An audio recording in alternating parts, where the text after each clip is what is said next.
Sorry, I'm getting really weird audio all of a sudden from you, Mike. Oh no, really? Is it weird for you? Yeah. Okay, let me get unplug and replug in.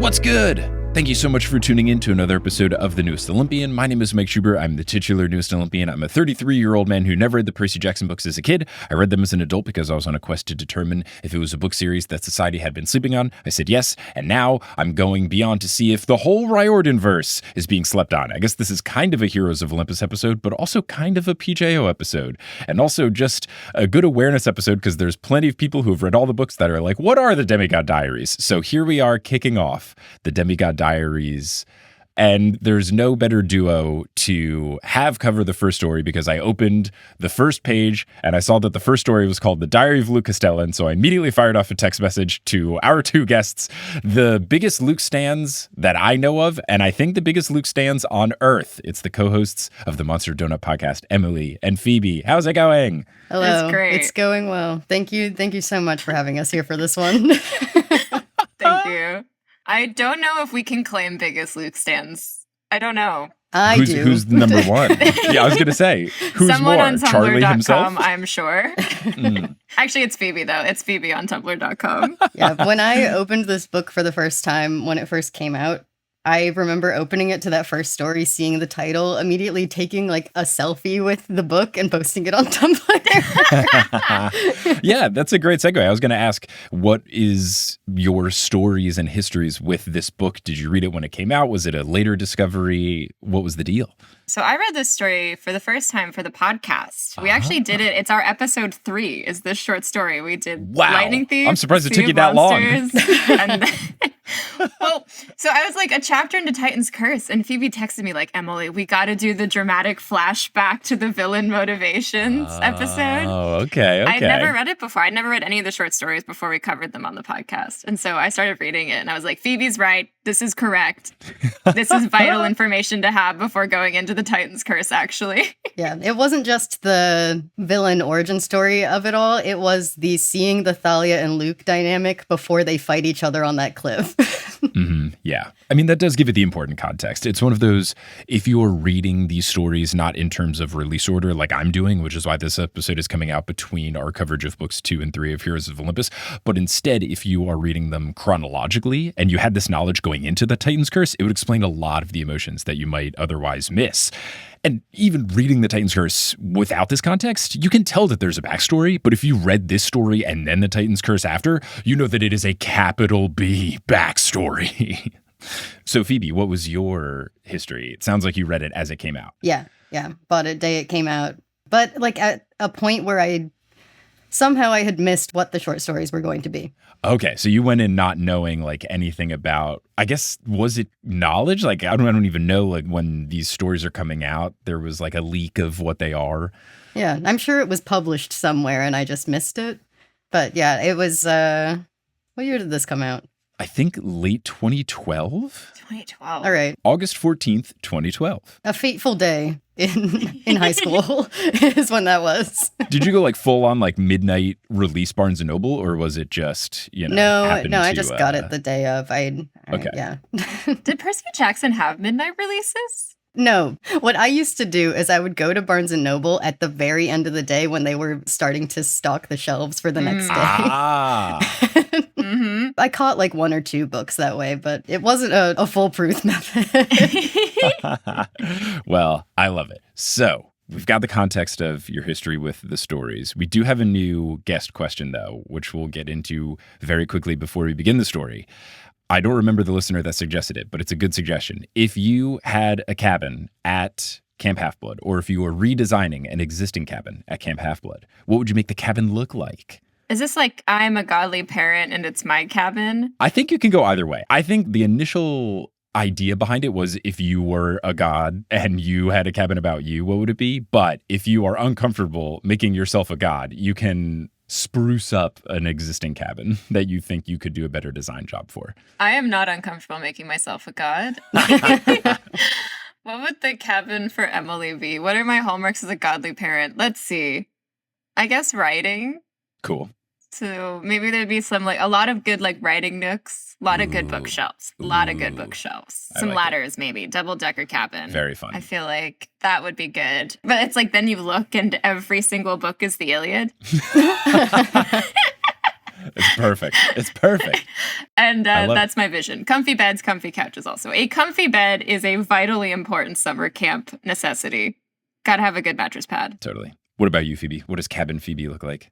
The more I tried to develop this idea in my head, the more I just started recreating the castle from Beauty and the Beast. I mean, it's a good vibe. It's a good vibe. I need to put it near the water, though. It does need to be, I guess, lakeside, or I don't know what the water situation is. I know that Percy is sort of near the water in his cabin. Mm-hmm. It depends on if we're going book way or TV show way. TV show way, they're all kind of evenly around the central lake. But I'm thinking you could book request way. that yours is closer.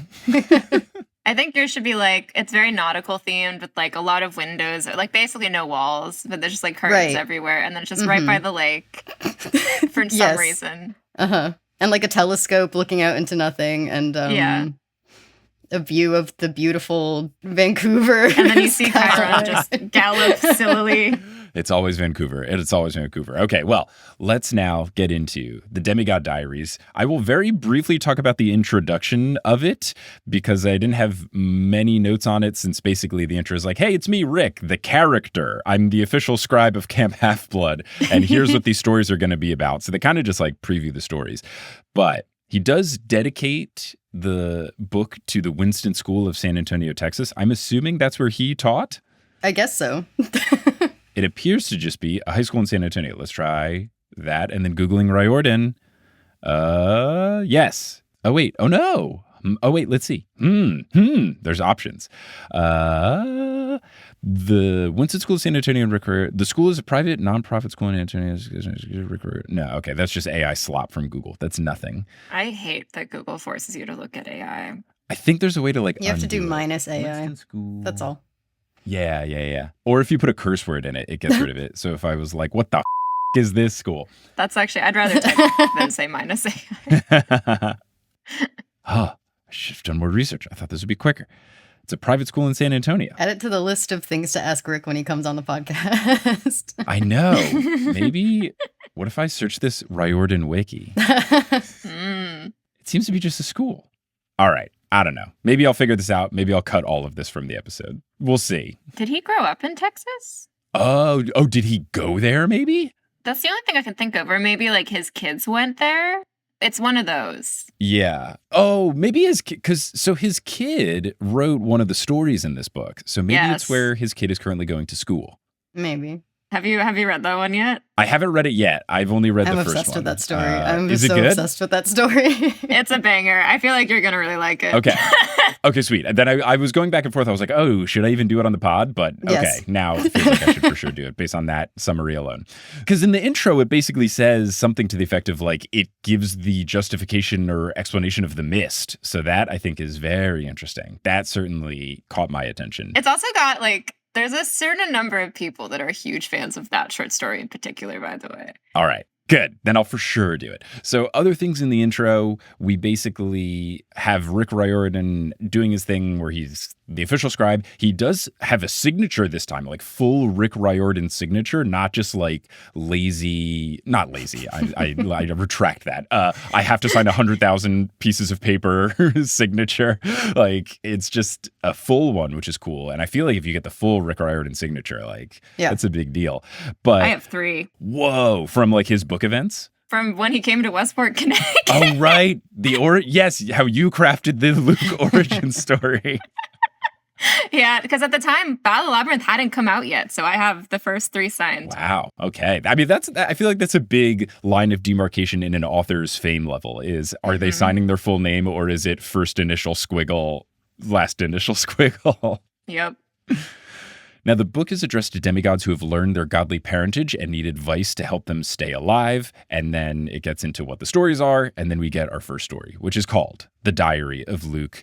I would say Castellan, but Rick Riordan would say Castellan, and I'm still not okay with it. I also say Castellan, and that's what I'm sticking with. I've said Castellan my entire life. Oh, you have? Are you seriously? Yeah, until like very recently when I was like, oh, it's Castellan. It's Castellan. You got to retract. You're right. You were right the whole time. As usual. You got to be a Castellan truther. As usual. Maybe you should just use your version, though, so we have representation of both. All the Percy Jackson podcasters, we should each pronounce it differently. I can misname him Castellanos after Nick Castellanos, the baseball player. We'll have all different things so that we cover our whatever Luke's last name is bases. So this one opens with Luke introducing himself. He says that he's unsure of his ability to keep up this diary. And I wrote, oh yeah, too busy taking over the world. But he says that he had promised, quote, the old man. And after what happened today, Luke owes him. And initially I wrote Chiron. And then it took me a while to realize that this would make no sense.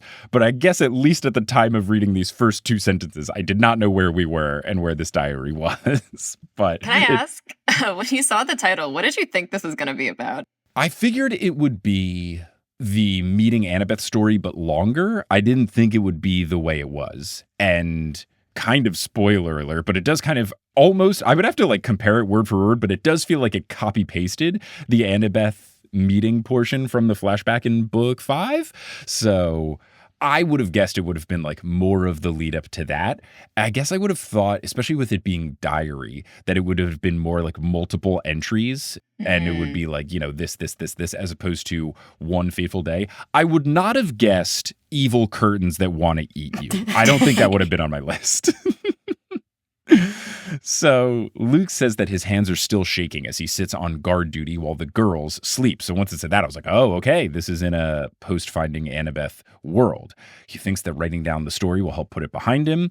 And then he says, quote, I should probably start with the magic goat, which is a great way, especially right before a line break, to kick us into this story.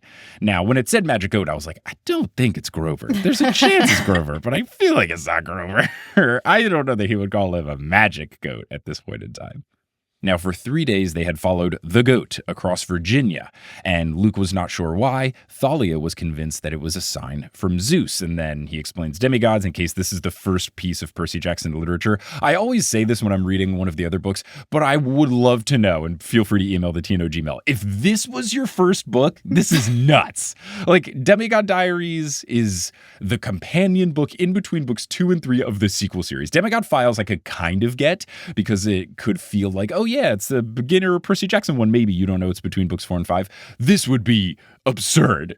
This would this be was your opening. If you dedicated yourself to reading Percy Jackson for the first time in chronological order, this would be your first book. Yeah, I guess this is the oldest story, or at least from what I've read. I don't know what happens with other things and such, but yeah. Or it would be if your grandma just happened to like pick this up at Kmart and had no idea. I'm just like, I thought it looked fun. There was a shield on the cover, and then gave it to you.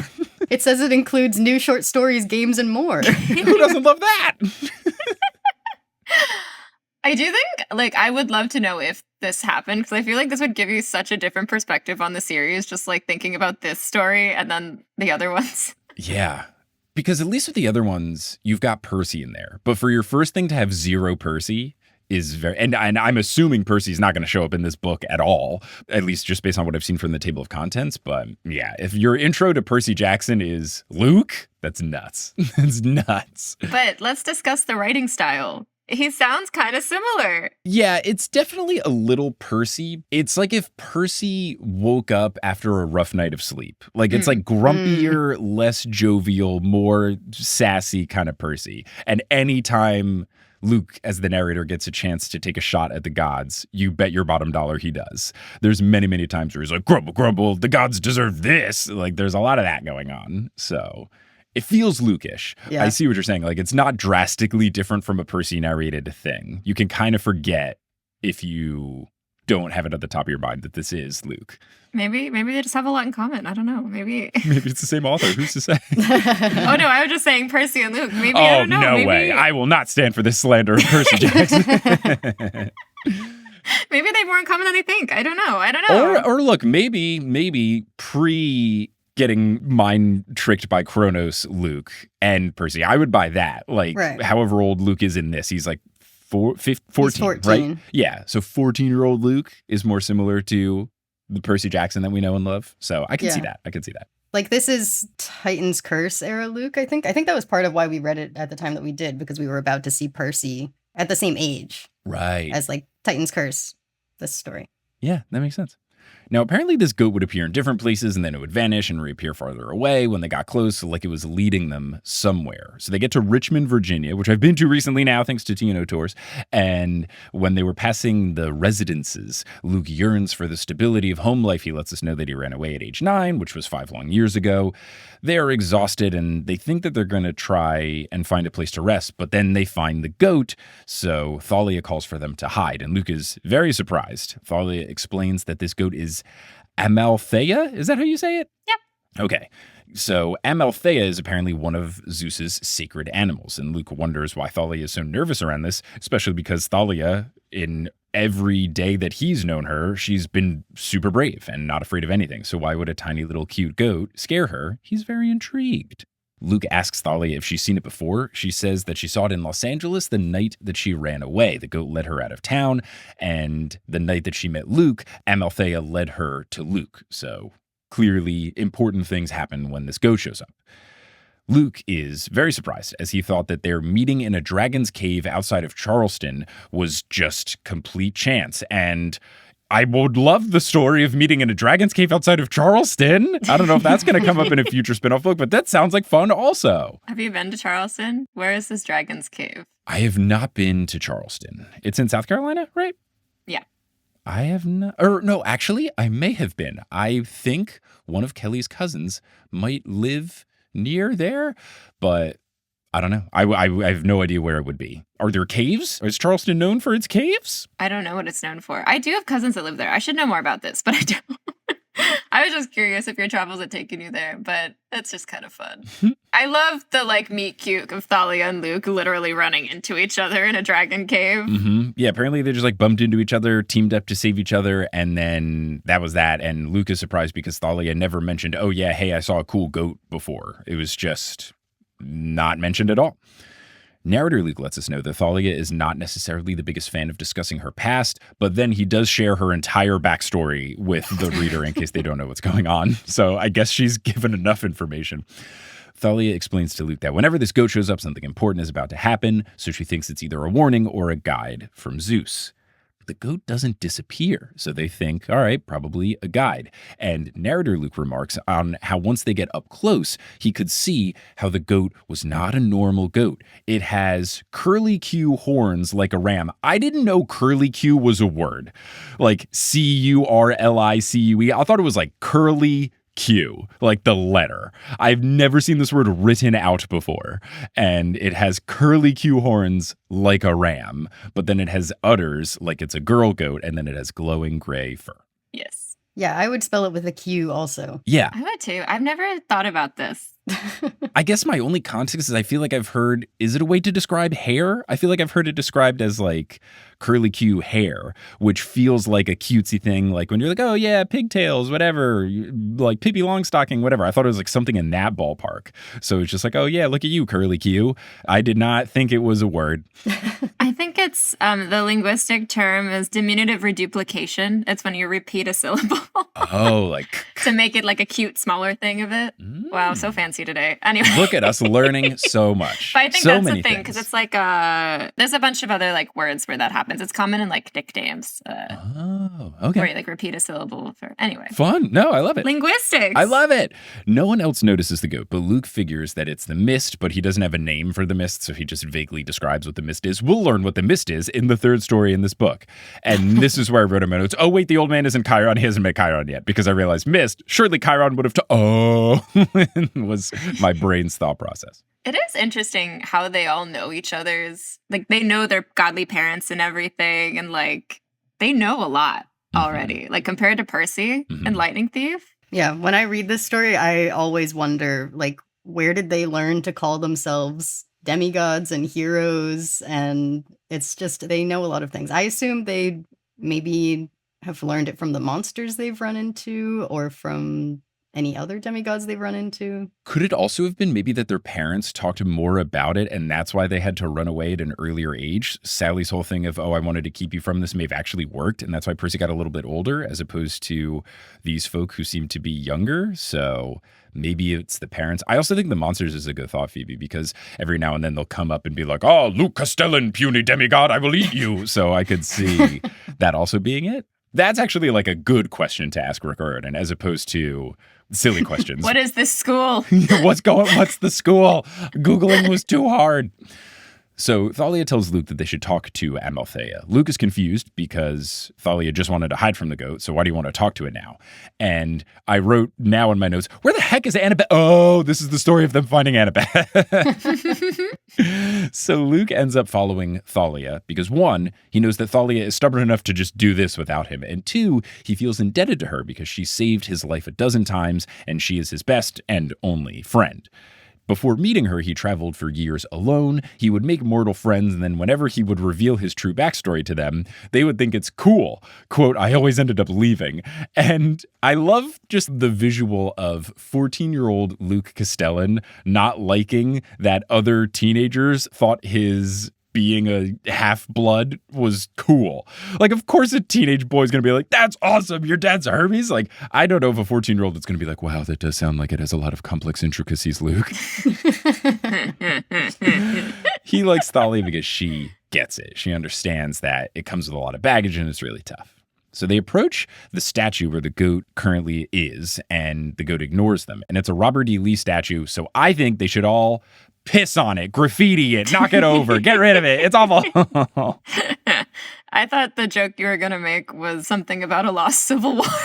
Wait, in terms of, just like dunking on him? You know, little did Luke know he was staring at his future. He too. Wow, that's great. That's a really good joke. Wow, well done. Well done. Yeah. And I guess much like the Confederacy, Luke only has 7 more years to live, right? Yeah. Or does he get older? How old is he when he dies? 22? 21? He might be 22. I think he's 22. Okay. So potentially 8, but close enough for me to make a joke. The Confederacy was only lasting for 7 years. I don't want to hear about history when your big old Southern thing was together for less time than the Beatles. Come on. Get out of here. Anyway. Hey, this is Mike from the future, just jumping in with a very important correction before we continue the episode. The Confederacy only lasted for 4 years, not 7, 4 years. I don't want to see your flags. I don't want to hear you talking about heritage. You're just racist. Anyway, back to the podcast. Thalia kneels beside the goat and calls it by name. It looks up at her. Luke notices that each udder has Greek letters on it like a tattoo. And Luke can read them with his ability, because he can, he already has figured this out. And the udders read nectar, milk, water, Pepsi, press here for ice, and Diet Mountain Dew.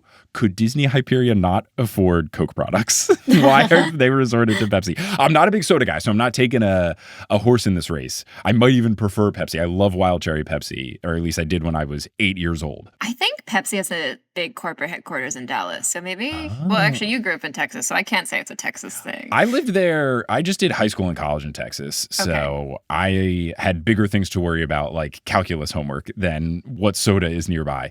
But... yeah, I don't know. I mean, maybe Rick, now we're back to silly question. I'm going to ask Rick if he's a Pepsi guy because to throw in the Pepsi stuff, I found very interesting. And of all the things after Pepsi to make the cut, Diet Mountain Dew, that's it's a demigod necessity, in my opinion. Sure. It feels like this book coming out in 2012, like maybe Diet Mountain Dew like just released and Rick thought it was funny. It's got to be pre-Baja Blast existing. Otherwise, he for sure would have picked Mountain Dew Baja Blast. I'm more horrified by the concept of press here for ice. Yes, for the sake of the animal, that sounds terrifying.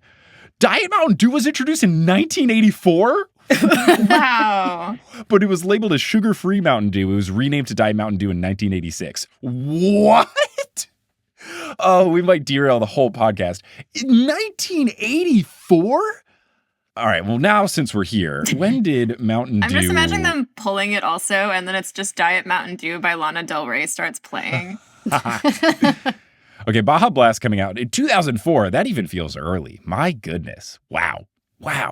1984?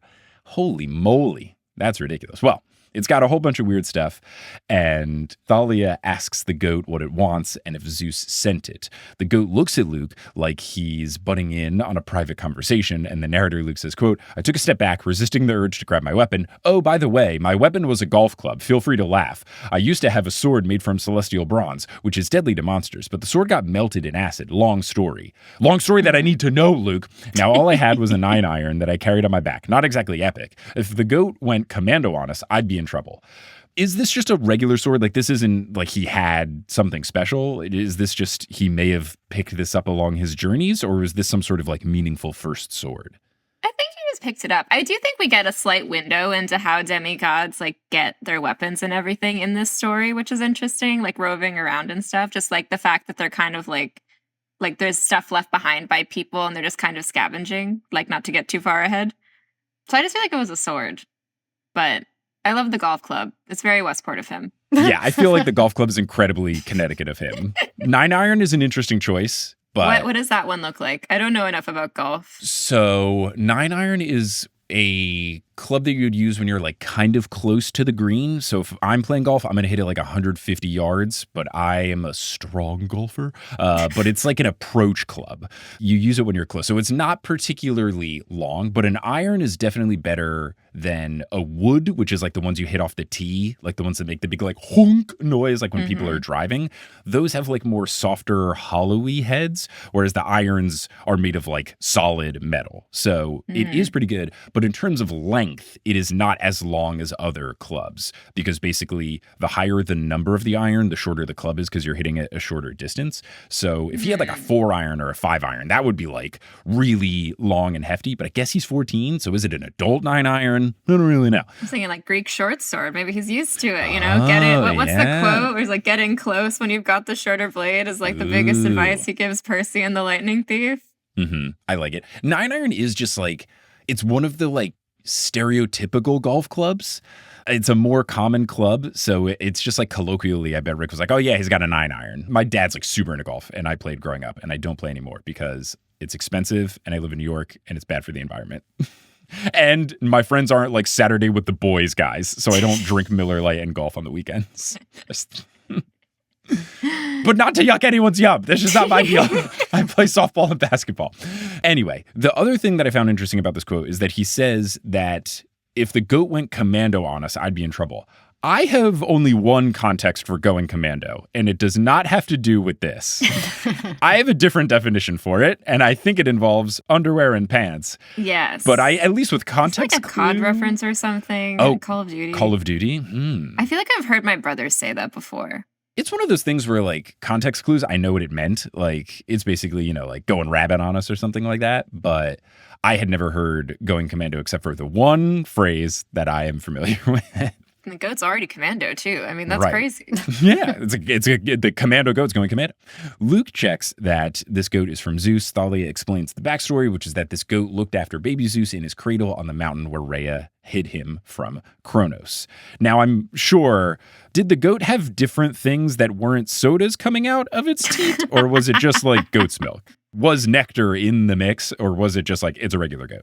I think if you were trying to have consistent world building across all of the Greek myths you're telling, you would probably say it was nectar and ambrosia. Okay. But it's a myth. It's a folk story. So I'm sure, like I'm pretty sure it was commonplace. Like if you, for whatever reason, didn't have milk supply, to like use goat milk to supplement for your baby. So I'd imagine they're like, yes, an abandoned baby drinks goat milk. This makes sense. Okay. Yeah, I don't know. And apparently, I was looking this up. Apparently, there's like a mountain in Crete that's like called Goat Mountain. So people are like, I wonder if maybe this is where this comes from. Because there's a lot of goats in Greece, just generally. Amazing. I'm also now wishing that one of the udders was a lemonade udder, but then it had a smaller little udder next to it if you just wanted water. I can't believe we glossed over Press for Ice. Press for Ice. Phoebe did bring it up. I do think it's wild. It's in my top 5, like, Rick Riordan jokes. Like, that is just, when I first read this, I was dying so hard I had to pause it. It's really funny, and it's got to be easily in the top 5 of most insane things out of context from Percy Jackson that if you said it to someone where it's like, oh yeah, what's unique about these book series? Oh, there's a goat that shoots out ice from an udder is one of those like, what? possibly could that have to do with this Greek mythology story? It's just so good. Luke wonders if Amalthea kept Zeus alive with Diet Mountain Dew, which is a great thought. And we also get a great bit where Amalthea keeps butting in with blah, B-L-A-A-A-A-A-H, and it's funny every single time she does it. I loved it. Thalia asks the goat where she wants them to go. She headbutts the monument, and then the statue moves its right arm, and Luke is worried that they're going to have to fight off another automaton, but it doesn't attack. It just points across the street to a mansion. Luke is spooked by how creepy the mansion is, so I'm now just imagining the house from the intro to Scooby Doo. Thalia is very confident, and Luke has a nagging bad feeling about the goat, like he remembers there being some other story about Amalthea, specifically something to do with its glowing fur, but he just can't remember it, meaning we'll learn about it at the end of the story. A mini storm cloud engulfs the goat, and then it disappears, and then we do get a great quote from narrator Luke, "I hadn't even gotten to try the ice dispenser." So then he gazes across the street at the dilapidated house, and Luke asks Thalia if she's sure about this, and Thalia says the last time the goat showed up, she led her to him, so she thinks that the goat leads her to good things. I would say bad things, which makes what happens make sense, but... Which means you agree with Luke. Oh, no. Damn it. Foiled. Luke is charmed by the compliment and agrees to move on, and they get to the door. The door knocker is a Medusa face, because of course. They knock, and there's no answer, because of course. Thalia asks Luke to use his lock-picking power, which is very cool and on brand. And I guess we didn't have to see Luke ever use it, so I don't think this is necessarily like, oh, cool retcon you thought of 4 years later, Rick. No, I think it's just... we didn't have a situation where Luke had to open a locked door. This is super duper cool. I love it. It's a fun power for Hermes kids to have. Mm-hmm. Especially because it's something that, he resents and that he says that he hates using. Like, it just adds another layer to his relationship with his dad. And also the fact that he probably used it to, like, maybe steal the bolt. Maybe escape many a situation in the original book series. Ooh, I like that. I didn't think about that. That's good. I was thinking of it more if he just, like... doesn't like it because it feels wrong, but on the run, he kind of has to do it to break into places to, get food or a place to stay or whatever. But thinking of it from the dad angle is very interesting. And then the fact that he might have used it to steal the power bolt, that's so awesome. Oh, I love it. So they go inside. It smells awful. And this does not faze Thalia. She just storms in, intentional use of storm. It is fancy inside, but the place is absolutely trashed. So now I'm imagining that the interior is just the layout from Clue, the board game. And Luke begins to say, even at one point they said something about like black and white checker tiles. And I was like, the conservatory. Luke begins to say that maybe this isn't such a good idea. And then the door slams shut behind them because of course. And I love it. It's perfect. No notes, Rick. Well done. Excellent. Luke tries to reopen it, even using the magic, but it doesn't work. Thalia tries to move some curtains to look out the window, but then the curtains turn to ooze and they start wrapping around her. Super duper creepy. Luke hits the curtains with his club and is able to drag Thalia away from them, and when they get far enough away, they turn back into normal curtains. Super spooky. I did not think that we would basically have our first Percy Jackson horror story in this Demigod Diaries little companion book, and I love it. And it makes me want there to be more genre one-offs. Like, give me the rom-com story. I guess we kind of got that with the one with Beckendorf and Selena. So I would love, like, give me a whodunit. Give me I would love all the different genres. Right? That would be really fun. And didn't he write like mystery stories in the past? So I feel like a Percy Jackson whodunit could be very fun. I feel like a lot of them are. I mean, the Lightning Thief is definitely a mystery, like structurally.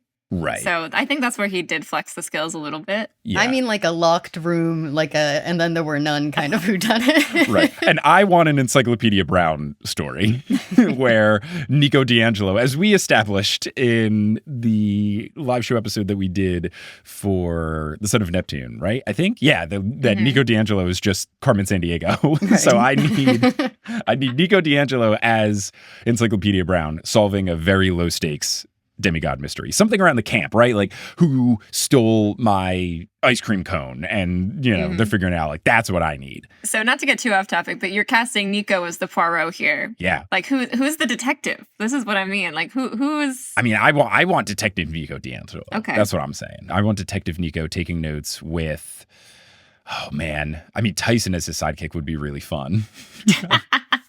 He can be the Sally Kimball to his Encyclopedia Brown, and I'd be all for it. Look, Rick, let me know. You team up with Mark Oshiro to write the Nico books. Team up with me to write the next level of Nico books. So Thalia and her spear, after this encounter with the curtains, are steaming like they were hit with acid. Luke gets out nectar and feeds it to her, and Thalia is now properly spooked. Luke says they're going to find a way out. And then Luke, as the narrator, says, quote, "This didn't seem like the time to remind her that we wouldn't have been here if not for the stupid goat." Luke looks around and he sees a light down a hall that he thinks could be nightlights, but then they move and he hears a growl, so it's clearly the red eyes of some sort of monster. Thalia points out another set of glowing eyes, and Luke decides that they should take the stairs instead, and then a voice from above says, "Yes, this way." Luke asks who it is, but it just repeats, "Hurry!" And then Luke hears that voice now coming from his right, which he finds very confusing, like it came from down the hall. He wonders how the same voice could come from multiple places, but he thinks, we just got to get out of here. So they go. They even wonder if it's a trap, and Luke says, "We don't have enough time to worry about it. We just got to get out of here." So the chasing creatures basically mimic, making Luke hope that they are just doing something like a parrot would do. And he hears this voice and he thinks it sounds like a sad man, someone who's held captive, perhaps. So Thalia says, whoever this person is, we have to help them. And the farther they go down the hall, the more dilapidated that the mansion gets. And when they get to the door, because the voice was saying last door on the left, it opens itself. They were ready to barge in, so they kind of fall in and it slams behind them. And then the creatures are scraping at the door while a man's voice says, "Hello, I'm very sorry." And it sounds like it comes from their left, but there's a guy standing right in front of them. It's like an old, sickly, well-dressed Einstein, according to Luke, as the narrator. And inside this room, it's like a studio apartment. It is much more well-kept, like someone actually currently lives here. Thalia gets Luke's attention and points to their left, where there are a row of iron bars like a prison cell, and inside is a beast with a lion's body, red fur, horse hooves, and a bull tail. It's like a lion/wolf hybrid. It has horseshoe-shaped plates of bone instead of teeth that clack like the monsters downstairs were clacking, so it makes it pretty clear that whatever this thing is what was chasing them, at least two of them below. Spooky. Super creepy. Super duper creepy. Luke asks who he is and what's in the cage, and the old man makes a face like he is about to cry and opens his mouth, but the words come from the beast instead in the voice of an old man. Quote, "I am Halcyon Green. I'm terribly sorry, but you are in the cage. You've been lured here to die." Dun, dun, dun. I think this is a great dramatic moment for us to take our mid-roll break. Oh, I didn't come up with the name for it yet. The Demigod Diaries. I'll just call it the Demipod Diaries because we're halfway through the podcast, and we will come back to conclude this story. Hello and welcome to the Demipod Diaries Shubio edition here in the Shubio, back from travels. Shout out to everyone who came to the shows in Switzerland. That was an absolute blast. So fun. So glad we got to make that happen. But we've got other updates and stuff with the podcast, so let's get into those updates. First up, if you were hoping that this episode was going to be over the first two chapters of the Mark of Athena, number one, I'm sorry, but doing the release order type thing for the most part. But two, you still can hear and see our thoughts about the first two chapters. And actually, we did a little bit of chapter 3 of Mark of Athena, because the replay of the live stream that we did of the Des Moines live show, which covered those chapters of Mark of Athena, is up on the TNO Patreon shop. So you can go to thenewsolympian.com/Patreon, go to the shop tab, and one of the things that you can buy is the replay of the stream. It covers those chapters of Mark of Athena. There's also a second act, which is a portion of a Potterless Fast and Furious thing, kind of combining Potterless and The Last and the Curious. And then we do Q&A at the end. It was really fun. It's like a 2-hour and 15-minute stream in really high definition, high quality stuff in terms of the video quality, the sound quality. There's multiple cameras. The camera operators did split screen and stuff. It was super duper cool. And you can get access to that at thenewsolympian.com/Patreon. And if you bought a ticket to that live stream, check your email, because I sent you an email where you can download the video version of it. So if you want to have that file forever, you can. Now, speaking of scheduling updates and stuff, if you went to thenewsolympian.com/about, you would have understood what episodes were coming out, because we always update the next 4 weeks of podcast on that portion of the website. But we will also be taking a week off the last week of June. June is a 5-Monday month, so we're going to be taking the week of June 30th off. So basically, the plan is to do the 4 stories of the Demigod Diaries throughout June.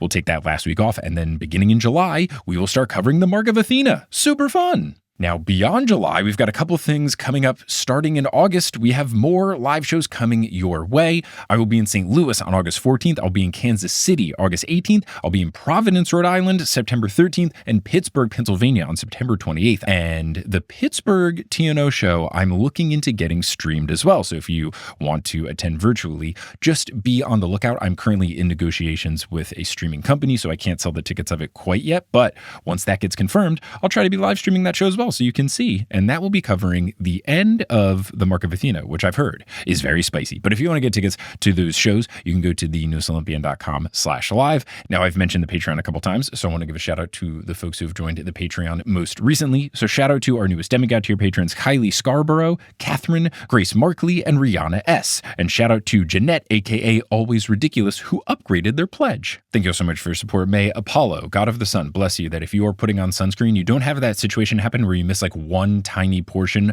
of a piece of your skin and then you get a very small, very specific sunburn. May he help you to spread and protect your full spectrum of your exposed skin that would be in the sun. Now, if you're all caught up on the News Olympian and you're looking for some new content to consume, you are in luck because I make a whole bunch of content. I got a bunch of other podcasts. I think you would enjoy those podcasts. And one of the podcasts that I think you would enjoy is a show called Horse. It is a comedy basketball podcast that I co-host with my buddy Adam Amawala. And now's a great time to listen because the NBA finals are going on. The WNBA season just started. The NBA draft lottery just happened. The NBA draft will be happening in the near future. So it's a good time to kind of jump in and see what's going on. It's a very dramatic basketball time right now. My beloved New York Knickerbockers just got bounced from the playoffs, which I'm very sad about, but the playoffs have been very fun. And you can listen to this podcast wherever you get your podcasts by searching for Horse or by going to our website, horsehoops.com. And it's presented in a way where if you know a lot about basketball or nothing about basketball, you'll still understand it. We're trying to be a basketball pod for all. So that's Horse, wherever you get your podcasts. Now, unless you're listening on Patreon where you get access to ad-free episodes, you're going to hear words from a few sponsors make it feasible for me to be a full-time podcaster. Some of those ads will be read by me, such as by our new cat food sponsor, Smalls, and others of them won't be read by me. Those are inserted locally, so if you live in Morocco, don't be surprised if you hear an ad in Arabic or Berber, which is a language I'm not familiar with, but the internet tells me that those are both official languages of Morocco. But once those ads are complete, we'll get back into this episode of The News Olympian.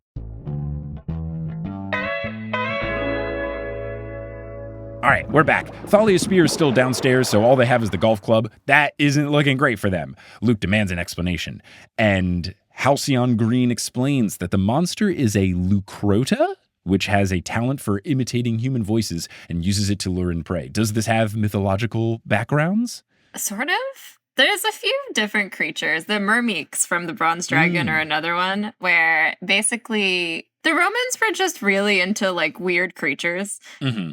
I think part of it was like probably from the Colosseum. They'd like bring in like animals from all over to like the big Colosseum in Rome and to like a bunch of other places and do like beast hunts and stuff. And so it was like a big show of like empirical wealth and like the spread of everything to like attack and fight all of these various creatures. And so there were a bunch of like naturalists in the ancient Roman world that I think like heard stories about creatures and were like, weird.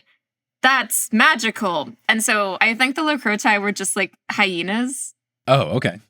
But then they were like, no, it can't just be a new animal. It's a weird mythical thing. I guess especially because hyenas have the, I guess, human-sounding laughter. So that's how you kind of get it's people talking in them. Yeah. Yeah, and I think like the translation of the name, it's like yellow-brown fur or something. So it's just like, I think a Roman saw a hyena one time and was like, guys! You gotta get a load of this. Luke is confused because it seems like the words are what the man in the suit wants to say, but they're coming out of the beast. And then Green explains that it's him, and this speaking phenomenon is his curse. He says he's the son of Apollo, and Luke is shocked that a demigod could be so old. And he has a great quote, which is a great joke from Uncle Rick. Quote, Halcyon Green was ancient, like 60 at least, which is exactly what a 14-year-old would think. I remember I did a live show in Columbus, and I had my dad's cousin come. I don't know what that means. I don't have any first cousins, so cousin family trees mean nothing to me. But some relative of mine came and brought pictures, and it was of them young with my grandpa and stuff. And I just always remember my grandpa, who passed in his 80s, I think, looking like the oldest person alive. And I saw photos of him in like his 60s and 70s, and like it's just a complete different thing of what a 9-year-old thinks of someone in their 60s versus someone who's, I guess, more than halfway there. Oh God.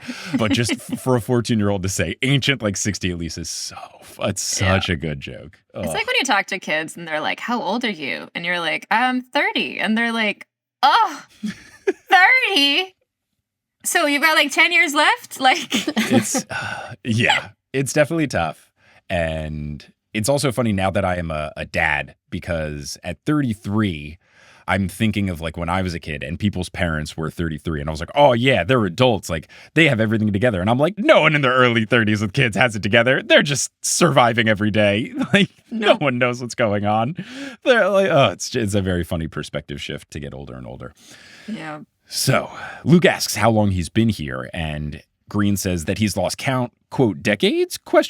Because my father is the god of oracles. I was born with the curse of seeing the future. Apollo warned me to keep quiet. He told me I should never share what I saw because it would anger the gods. But many years ago, I simply had to speak. I met a young girl who was destined to die in an accident. I saved her life by telling her the future. Apparently, the gods don't like mortals meddling in fate, so he was cursed. He now wears a snakeskin suit, which is apparently the skin of Python, who once guarded the Oracle of Delphi, as a reminder that he is not an oracle. And his voice was removed, and he was locked in his childhood home. The Lacrutai guard him, and these are special versions of them that not only mimic human speech, but are also linked to his thoughts. Quote, they keep me alive as bait to lure other demigods. It was Apollo's way of reminding me forever that my voice would only lead others to their doom. So, very scary. What a line. That's like evil punishment. It's really intense stuff from Apollo, which is strange for given Apollo's vibe in the Percy Jackson universe, because he's very like la la la la, and for him to come up with this, all right, man, super intense. Yikes. My other favorite part about this story is you might be thinking, oh, this is like inspired by a myth, right? No. Really? This is just this is a Rick Riordan original horror story, and it's incredible. Off to Rick. Well done. Wow. It definitely falls into, I would say, the tropes of like Greek mythology, like this idea of like this curse and this thing of like your voice is gonna like, your biggest power being your greatest weakness. Like, it plays into it, but it goes really hard, and it's really good, and I love it. I like it. Luke is enraged about how unfair this is. He says that Green should fight back with their help, and Green, thankfully, so that the narrator can stop referring to him as Halcyon Green, first name, last name, says, just call me Hal, which is good. He says that Luke and Thalia are not the first demigods to come, and they're not the first to think that they can help, and he's tried, it just never works. He says the curtains and locks will keep them in, and fighting the monsters is useless because they cannot be hurt by any metal known to God or man.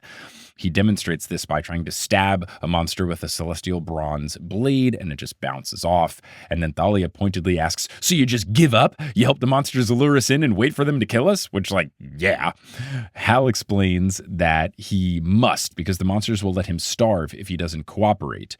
Quote, the monsters could have killed you the moment you entered the house, but they use me to lure you upstairs. They allow me your company for a while. It eases my loneliness. He says that they eat at sundown, and he survives off of whatever rations the lured people have on them. So this dude sucks. This guy is super evil, like exceedingly evil. You don't have to do this. You have to do this if you don't want to die. This is like terrible stuff. And then Luke, immediately after I was thinking this, says, you're just as bad as the monsters, which I agree with. I don't like agreeing with Luke, but Luke has got this spot on. That's 2 now. I'm keeping count. Oh, no. Yeah. Well, but if they go in the house, they're stuck. So he's not like luring them into the house. Oh. Is he? Interesting. I guess. That makes sense. I do think he's complicit. Like he could just, it's clearly tied to his life force. Yeah, I guess if he's not actively doing the luring, because it seems like the treasure is what's doing the luring, but I don't know. True. Regardless, it's not a good look for Hal. Not a great situation for him. Hal says that they are justified in their hatred, but he cannot save them. The bars rise at sunset, and the beasts will kill them. There is no escape. Thalia asks if Hal can send the monsters off. Hal says that if he does, that they cannot talk. And I was like, all right, fine, whatever, dude. He adds that there's no point in a private conversation, though, as every escape plan has been attempted and they all have failed. So even if the monsters hear it, who cares? Thalia asks if the beast can understand them, and then one perfectly mimics her, so that answers that question.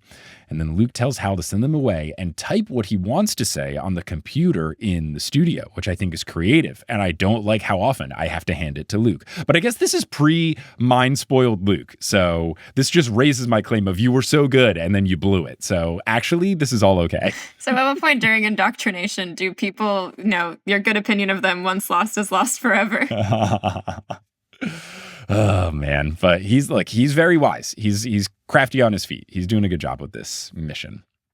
Thalia asks Luke if he has a plan. Luke says no, but they need to formulate one by sunset. And Luke feels odd waiting to die because usually the danger that they face is more immediate and they got to figure out what they're doing right away. He thinks it's kind of worse that they have to anticipate it. As the narrator says, quote, part of me was tempted to knock out the old man with my golf club and feed him to the drapes. Then at least he couldn't help the monsters lure any more demigods to their deaths. But I couldn't make myself do it. Hal was so frail and pathetic. Besides, his curse wasn't his fault. He'd been trapped in this room for decades, forced to depend on monsters for his voice and his survival, forced to watch other demigods die, all because he'd saved a girl's life. What kind of justice was that? And this is the most Luke thing possible. Oh, I thought about doing something heroic, but I thought, what about the evil person? What about his feelings? And I think he's justifying it from his own, that's a choice that Luke would make too, probably. Ooh, interesting. It's all about saving a girl. A young girl. I don't know. Yeah. This does feel like when this particular thing happened, that's when I felt very confident in, okay, Rick does understand how to make narrator Luke feel like Luke the character, because that is, I think, an incredibly Luke thought to think. And continuing on this trend, he thinks that the one who deserves a good golf club bashing is Apollo, quote, and all the other deadbeat parent Olympian gods for that matter. So those kind of things get thrown in every couple of sentences, and you're like, oh yeah, Luke, right, that makes sense. I feel like Percy would think that too, though. Yeah, maybe not as often, but a little bit. And maybe not with such violence of golf club bashing. First, it would be like a stern talking to. Put him in timeout. Luke and Thalia look at the books in the studio. Hal says that they can read anything except for his diary because it's personal. And I wrote, read that first. Thalia is furious as to why Amalthea would bring them here. She wonders if all demigods were lured by her. Hal thinks that it's probably because of the treasure. And Thalia goes, treasure? And Hal points them to a floor safe, which he reveals he cannot open, nor does he know what's inside. Luke begins to do his lock-picking magic, but he doesn't like what he senses, so he stops. He thinks whatever's inside must be really important. Thalia is convinced that Zeus wanted her to find whatever's inside, so she wants Luke to open it. And Luke can tell that there's a curse on the handle. He's not worried about getting around that. The second trap is what scares him. There's a poison canister that has never been activated. He says that he can try, but if he fails, they would all die. And Thalia says, I trust you, so Luke does it.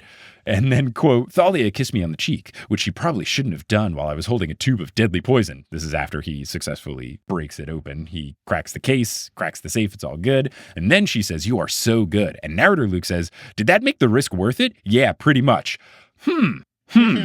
Shall we discuss the Luke? Yeah, so from reading the other books, it's pretty clear that Thalia had some sort of a crush on Luke as well, but immediately got over it, unlike Annabeth. She was like, oh, Luke's evil? I hate him. I don't care how hot he is.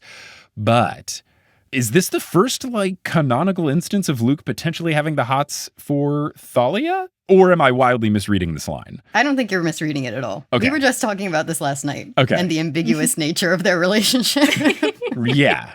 It's certainly complicated, but at this point, she's 12, right? So they're only 2 years off in age, so it's not as weird as the Annabeth thing. Yeah. And I think it makes sense, but I just don't think we ever had confirmation that he kind of maybe had feelings towards Thalia, right? This is the first time we're learning of this? Yeah. It's interesting, though, because earlier in the story, there's a few different lines where I think Phoebe pointed this out to me, where he basically is saying over and over again, I would do anything for her. She just says this thing and I'm going to go with it because I have all these doubts and I don't want to do it, but it's Thalia. She can make me do whatever. Yeah. Yeah. I guess I just always thought it was a friend, family. We have been together for so long. We've been through hell together kind of thing. I guess more like a Harry Hermione kind of thing. We've been together. Yes, we are a boy and are a girl, but there might not be anything there because we just don't make sense. But this was my eyebrows were and then it never gets addressed. It's just the one line. There's nothing else, but just oh, very interesting. But then imagine in Titan's Curse,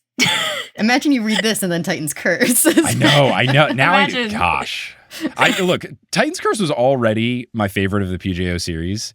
This is now making it like even better, I think. Percy's busy holding up the sky or whatever, but he keeps looking over and it's just Thalia and Luke and she's just like, I can't, like, you trusted me. You were my brother, Anakin. Like, it's classic. The other thing is that Rick Riordan loves to have teenagers do a kiss on the cheek when something cool happens, which feels like an old person thing, or at least maybe teens used to do this. But like when I was a teenager in the 2000s, I don't think and maybe this is just like me because like I remember having girlfriends in 7th grade and being like terrified to hold their hands because that might be too fast and too forward too quickly. But like I cannot imagine either giving or receiving a kiss on the cheek for like doing something heroic. Like maybe it's just the people I grew up with and stuff, but like that feels like an antiquated sort of thing. I'm trying to think. I still honestly, me as an almost 30-year-old still gets jump scared by people going for a greeting kiss on the cheek. I never know what to do with myself on that. I haven't had that like, I mean, when I lived in France, like obviously, like you have to do that. Like that's just like the thing, which is wild. It also makes saying goodbye take so long. But I don't know that I've ever had anyone do it in America, at least in a long time. That wasn't like an 85-year-old woman. You should come to theater events. It's a lot of people. Interesting. I don't know what it was. I think it's just a certain artist crowd. They're just like, mwah. And it's like, oh, okay. I feel like, hugs were a thing. Yes. Oh, obviously. But then, of course, I had to like psychoanalyze. Like, was it too long of a hug? Did I put my hand in a weird spot? Was her hand really low on my back? Like, does she like me? Does she like? Was she sending a message? Like, think about it for the next week. Oh my gosh. See, me being like an Airways person, I'm just thinking back in middle school, and my whole brain was just like, la la la la la. What's this? It was only like a week later when people were like, yeah, he hugged you because he liked you. I'd be like, huh?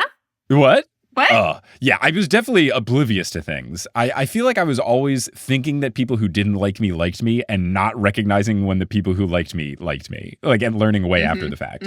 Extremely relatable. I moved after 8th grade and like I found out in 7th grade. So like everyone knew in my school that I was leaving. And I remember there was a girl who I was like really good friends with who would hang out in school and stuff all the time. Like you'd sit next to each other in class, group projects, blah, blah, blah. And then on like the last day of school in 8th grade, she like cried when I was leaving. And I was like, oh, like, no, I won't say her name because this might, she'll be Regina. It would be like, oh yeah, like I get it. Like Regina's such a good friend. And then my best friend Josh was like, Regina has a huge crush on you. She was crying her eyes out. What are you doing? I was like, oh, what? I thought she was just going to miss me. Like, yeah, because she loves you. I was whoosh, complete whoosh. Ugh. Anyway, Percy Jackson. Or I guess, anyway, Luke Castellan. Oh, God. My core. Listen, we're at 3 times that you've admitted that Luke is in the right about something. No! Slowly melting. We'll just get you to admit that maybe the gods are wrong. Maybe. I think it's in the other room, but I have a friendship bracelet that someone gave me at a TNO show that says Buzz Off Luke. I need to be wearing that to make me feel it's like a little repellent. Like, no. It's like if I eating garlic to fend off vampires. So Thalia reaches into the safe and pulls out a bracelet. And I was like, I know what this bracelet is. But according to narrator Luke, that it didn't look like much, just a row of polished silver links. So it's Aegis. And I was like, I was not expecting the Aegis origin story. This is very, very cool. As a huge Aegis fan, because of Thalia and because it's my preferred weapon of choice in Hades 1, the video game. So that was huge for me. Now, Hal is excitedly hyped. He is furiously typing on his computer about how Apollo said that his curse would end when the owner of the treasure claimed it. And Thalia is confused because she's never seen it before, so how could she be the owner? Also, why are the beasts still here? And also, why can you still not talk? So she doesn't think that this is necessarily gonna work. And Thalia says, quote, maybe Apollo meant we're going to rescue you. Hal then types a new sentence, or maybe I die today. So dramatic. Luke replies, thank you, Mr. Cheerful. I thought you could tell the future. You don't know what will happen? And then Hal explains that he can't because it's too dangerous. And he cites what happened last time he tried to use his powers. And then Luke says, sure, don't take the risk. You might mess up this nice life you've got here. Ooh, this is the kind of thing where I feel like Luke separates himself from Percy. There is the sass, but it is decidedly like negative, grumpy sass as opposed to trash talk or jovial sass.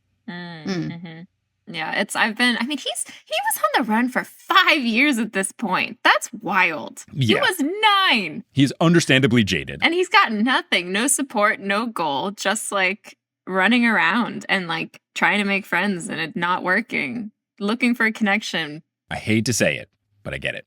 Luke knows that this is mean, but Hal's cowardice annoys him. He thinks that Hal should have fought back against the gods long ago. Hal begins to cry silently. Thalia consoles him. Luke asks Hal to use his computer and prays that being Hermes' son, the god of messengers, will help him. And he has a specific line where he's like, I just wish that being your son would be useful for once. You just opened the door to the place and an incredibly difficult safe 5 seconds ago. What are you talking about? Luke tries researching a bunch of stuff. It doesn't work. He even searches, help me kill Lucrutai, and then it does the auto thing of help me cure leukemia, which is another great joke. Luke then realizes, all right, maybe this won't work. It's 4 p.m. Thalia is trying to activate the braces by saying different catchphrases, which if you know what the actual catchphrase is, when she screams Zeus, you're like, oh, you're right there. You're so close. And Luke doesn't want to lose hope. He thinks that he and Thalia have been through too much to give up now. So he is really worried, but then Hal decides that he's going to take the risk and try and see the future. And he does. He gets this ominous prophecy about Thalia first. He does Luke later. Thalia's prophecy is, quote, someday soon you will sacrifice yourself to save your friends. I see things that are ... hard to describe. Years of solitude. You will stand tall and still like a tree. Alive but sleeping like a tree. You will change once and then change again. Your path will be sad and lonely, but someday you will find your family again. So this whole story is great though. Like, I know the truth. It's fun. But like also the implications of her knowing this are wild. Yeah. I mean, it's vague enough where I get it. And immediately Thalia's like, what the hell does this mean? I don't like my family, blah, blah, blah, blah, blah. So it does not really sink in for her. We'll talk about what Luke's prophecy Luke's prophecy has wild implications. Huge. Wild. Huge. Knowing he knows this. So Hal explains with the family line he didn't mean her mom, and Luke asks Thalia if she knows what he means, and Thalia is rattled and says that it's nothing, and Hal's seeing abilities must be rusty. What does Thalia know? Like, does Thalia know about Camp Half-Blood? I'm confused. This feels like a Jason line to me. Yeah. Oh, you're right. I read it as she'd kind of forgotten, and this was like the memory magic kind of like glitching a little, which is why she reacted that way. Okay. I'm trying to remember. Like a sinking bad feeling. Yeah. It feels so weird to be on this podcast and allowed to talk about Jason. Yeah, I know, right? Wow. Look how far we've come. I double checked myself before saying it. I was like, we're past Jason. Yes, we know him. This happens so often with Kelly, and it's funny because she will ask me questions that are very early Heroes of Olympus. She'll be like, you know who Hazel's dad is, right? I'm like, yes, I've read the 4th chapter of Son of Neptune, as I'm now on Mark of Athena chapter 11 at the time of recording. So Luke asks for any other information from the prophecy, and then Hal says that he saw nothing about the bracelet, says he's sorry, doesn't know much about the goat. He says that the goat nursed Zeus when he was a baby. Later, Zeus slew her and used her skin to make his shield, the Aegis. That becomes very important later. Luke thinks that this isn't the story that he was trying to remember, but it does sound important. It also sounds like a classic God thing to do. Kill your mom for your own protection. Luke asks Thalia if she knows about the shield. She says that Athena put the head of Medusa on it and made it celestial bronze, and that her and Zeus took turns using it in battle.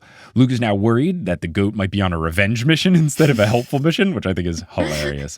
Hal then grabs Luke's hands to read his future, and then he jolts back suddenly and says, fire. I saw fire.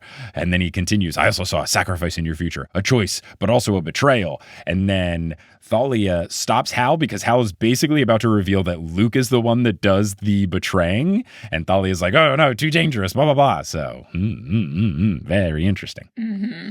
I think Thalia also says Luke would never betray anyone at some point in this story. Yep. It's like, oh girl, oh no. There's a Game of Thrones content creator I love that talks a lot about prophecy. His name's Preston Jacobs. And one of the things he talks about is if you tell someone a prophecy and then it comes true through their own actions, is it really a prophecy, or did you just sort of tip the self-fulfilling kind of thing? Yeah. And so for me, I was looking at this, Luke's just been told there'll be a decision, a sacrifice, and a betrayal. So what does Luke think the decision, because what Luke thinks the decision, the sacrifice, and betrayal are probably different from what they actually are. Yeah. But if you're Luke, what are you thinking? Because to me, I was like, I wonder if he thought the sacrifice was becoming Kronos.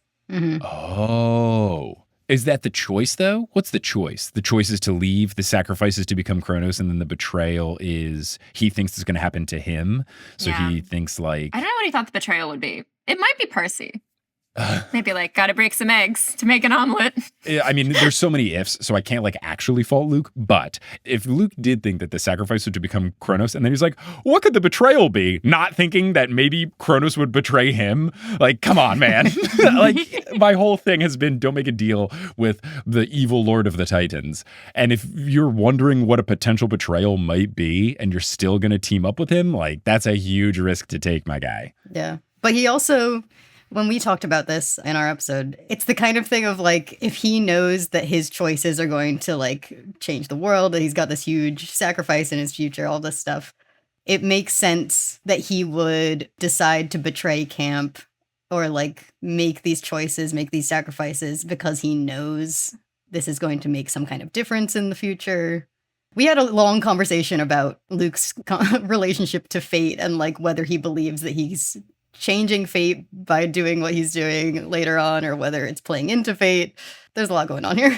I think the stuff is vague enough that Luke can kind of, because he's convinced he's doing the right thing, or that eventually the destination that they'll get to is correct. I feel like it's so vague that he can kind of point and push whatever he wants into each of the three different buckets and be like, oh, no, it's okay. Like, this is all going to work out. This is the sacrifice, stuff like that. Yeah, he loves to do that. He loves to justify his actions by making things up. I think that's what he's got. And it's vague enough where he can do it.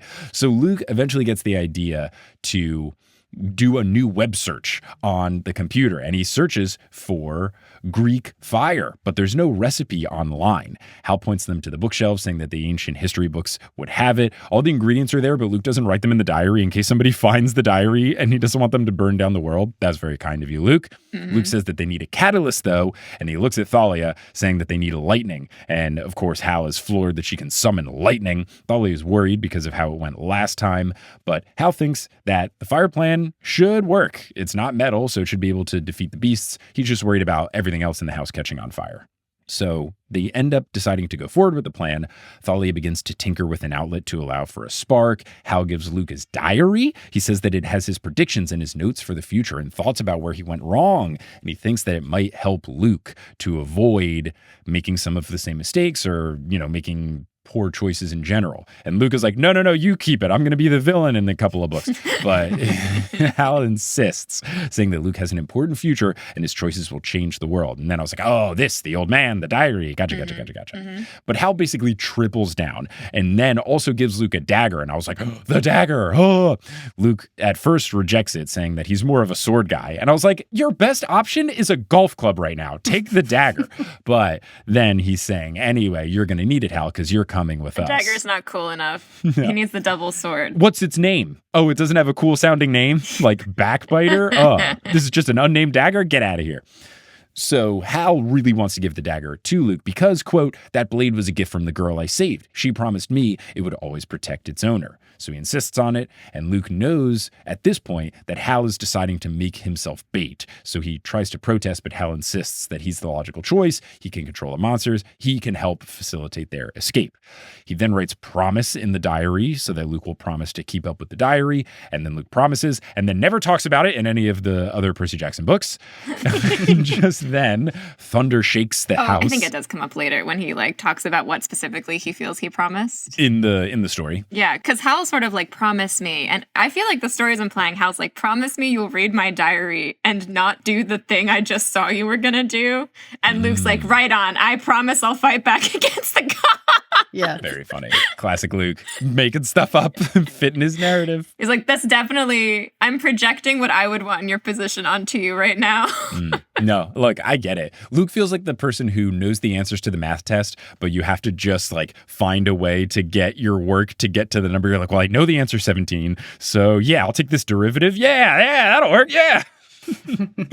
So just then, thunder shakes the house, a spark happens near the computer, and Thalia sits up grinning. The wall behind her is all blasted and blackened. The outlet is completely melted. And then she's got the Greek fire jar going. It's glowing green. And she goes, "Somebody order a magic bomb?" I love Thalia. She's perfect. So sundown is here. The gates open. Luke tells Thalia to give Hal the Greek fire, explaining that it's necessary for their escape plan. She's hesitating, but he's really much assuring that this is the plan. So Hal takes the jar. The kids hide in the closet. He then has the monsters trapped in the bathroom, so he tells the two of them to leave, and then they do. And then from the bathroom, Hal's voice yells, quote, "You know what this is, you Tartarus scum dogs? This is your last meal." And then a beast gets on top of Luke. He tries to fight it off, but it's like punching cement. Thalia pulls him into a chute. They use the golf club to prop it open. It snaps shut after they're inside. They crawl through to get into another bedroom, and then they hear Green shouting a battle cry of "For Apollo!" And then the mansion shakes with a massive explosion. So they bust out into the hallway, which is already engulfed in flames. The drapes are on fire too. Thank goodness we can't have these things surviving and starting a new Goosebumps book. Then they get to the base of the stairs, and Luke is knocked onto his back by one of the beasts. He thinks it's the same one that kind of got him before. Thalia gets it with her spear because they're downstairs, but all that does is kind of annoy the beast. Luke catches a glimpse of her bracelet, and then it finally clicks. He asks, "What was the name of that shield again from a couple pages ago?" And she asks, "What shield?" And I was like, "What shield? We just talked about a shield today." And then Luke remembers Aegis, so he tells her that he thinks it's the code word. She yells it, and it works. It expands. It's the bronze disc. It's got the designs and the Medusa head and everything. It scares Luke initially, which is really funny, and that happens a couple more times in the story. The monster is so scared that it runs off, and it gets engulfed by some of the drapes, which devour it. And then Thalia has to grab the stunned Luke, who can still see the vision of Medusa in his eyes. And then they head out. They bolt for the front door, wondering how they're going to get out. And then there's an avalanche of fire that pours down the staircase, and it catches them. The building explodes, and Luke thinks that they were only saved by the shockwave knocking them safely outside of the building. And when they come to, they're sprawled out in the middle of the traffic circle. Thalia asks why Hal sacrificed himself. Luke thinks it's because he wanted to go out a hero. And then he worries about what he meant by, quote, "Your choices will change the world." He doesn't like the sound of it. And then he also doesn't like the sound of the sirens that they hear, because being runaways, they distrust the police. Hey, ACAB Luke, yay! Oh no, more things I like about That's 5. him. I'm counting still. I know. That's 5. Now Luke, it's like saying Beetlejuice 3 times. It's officially pro Luke episode. You're really holding on to the anti. I'm impressed by how much you're holding down the fort, to be honest. They head to a park in Richmond. They clean up in the public restrooms as best as they can, and they're on the move again. They stop to rest near an old warehouse called Richmond Ironworks, and I was like, this sounds familiar. And then basically you get copy-paste Annabeth's story, right? Like, is there anything different? It felt like identically what was in the last Olympian. I think it's word for word exactly what happens, except for like you get Luke's perspective on it, which is nice. Yeah. And I don't know, this story is really interesting to me also, just like the way it deals with sacrifice. And I love like the ending with Annabeth as well as like kind of the pin on it all. Because I just feel like you get all these different characters that have had like these horrible, tragic fates, if you think about it. At least with Thalia with the tree part. Yeah, the sacrifice thing with Thalia, especially because she gets the hint of it, is a very interesting angle. Yeah, and it's just like all of them have very different attitudes towards sacrifice, I feel. Although it is also deeply funny to me that like Hal seeing Luke's fate is like, you know what? Apollo was right, actually. Yeah. You know that he what? goes out of there saying, "For Apollo," after all of that. Yeah, I didn't think about that. That is a wild choice. He hates Apollo. Why would he do it for Apollo? That's so silly. It's because he saw Luke's fate and was like, you know what? I get it now. Although does he? Because he gives him the diary to try and help him like change his fate. He's basically doing what he did for that girl once upon a time. Yeah, he's trying to change it again. That's why he killed himself, because he was like, I don't want to know what the next punishment is. I'm going to tell this guy what's up, and then I got to get out of here. I can't do more of this. Yeah. So, yeah, we basically had the whole Annabeth story with the corrugated metal, the dagger, the promising that he's never going to betray them, and then betraying her. So, or I should say them, betraying both of them.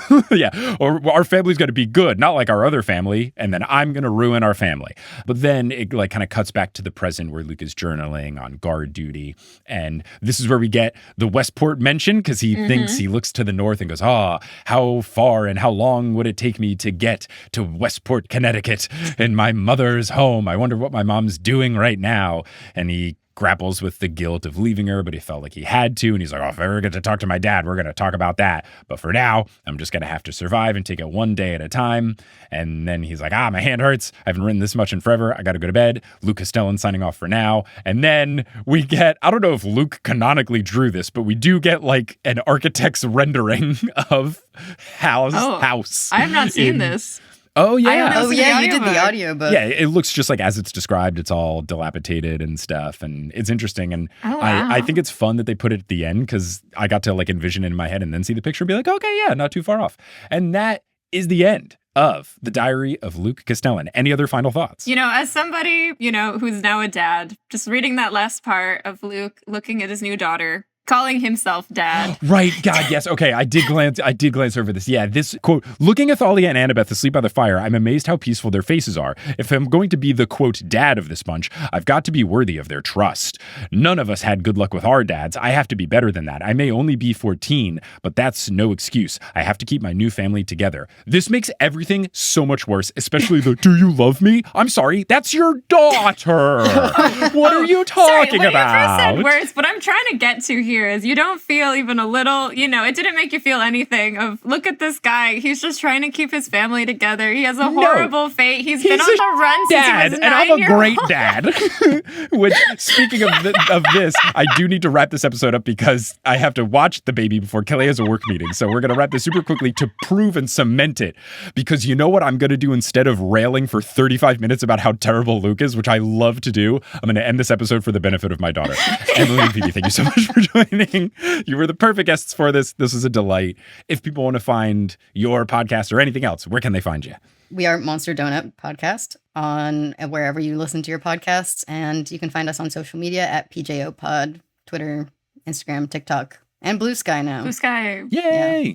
Cool. Alrighty. Well, thank you both for joining. Listeners, thank you for listening. And until we find out whatever's going on next in the, I think, Leo story, I'm not really sure. After I do the cool word search, I guess, and the crossword puzzle, until then, I'll pursue you later. Oh, yes. Okay. Pursue. I'm not going to say any sort of Luke pun. I'm still going to pursue you later. I won't go that far. Luke, when Luke next Luke. I'll Luke at you later. Oh, good. Okay. All right. That's what I was trying to get to. I'll allow it, there but you you have to say there. it. Yeah, I approve, but I won't repeat it. Here's looking at you. Damn it.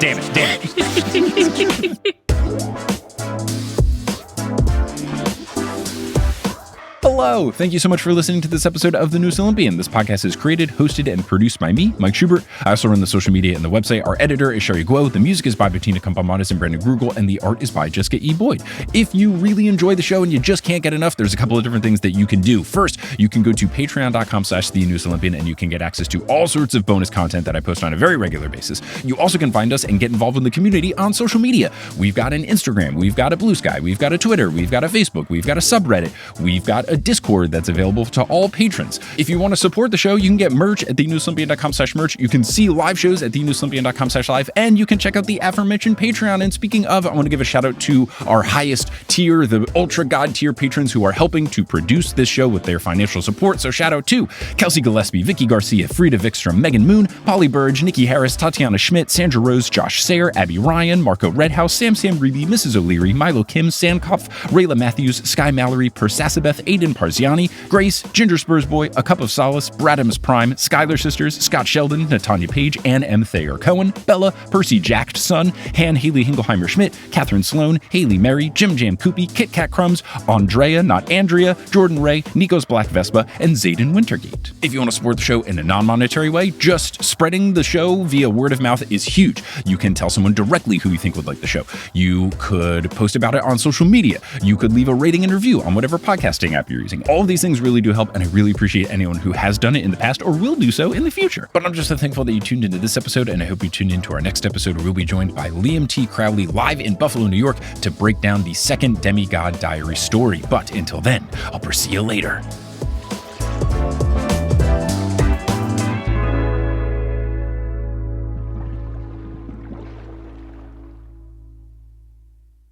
Hey everyone, how's it going? It's me, ASMR Rick. This is going to be another installment of, oh hey, when I was in Switzerland, there was some cool sounds and stuff from our travels that I took voice memos of, and here's another one of those cool voice memos.